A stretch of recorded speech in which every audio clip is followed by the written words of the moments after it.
यहाँ से छुटकारा हासिल करने के लिए हमारी बॉस ही जाने गई थी और उसकी हमने एक बहुत बड़ी कीमत अदा की थी। अब उसका बेटा आ गया है तो गाय।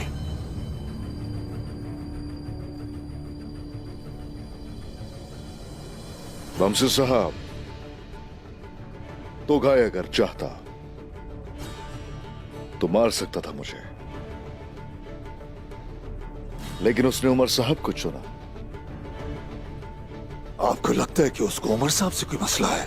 मसला उसे मुझसे है, लेकिन वो मेरी जिंदगी नहीं, काई सरदारान की साख को खत्म करना चाहता है। बिल्कुल सही। वो नहीं चाहता कि आपके मरने के बाद भी कोई काई सरदार जिंदा बचे और आपके बाबा की वसीयत पूरी हो सके। वो नहीं चाहता कि काई सरदारान की कोई पैरवी करे। अफरा तफरी चाहता है वो मुसलमान तुर्कों की गर्दनों में असीरी की जंजीरों को मजबूत करना चाहता है। उस्मान साहब, कोई भी इसका मुतहम्मिल नहीं हो सकता अल्लाह के हुक्म से।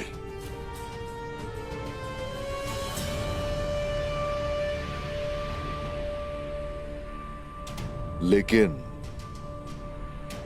वो मुझे कामयाब होते नजर आते हैं।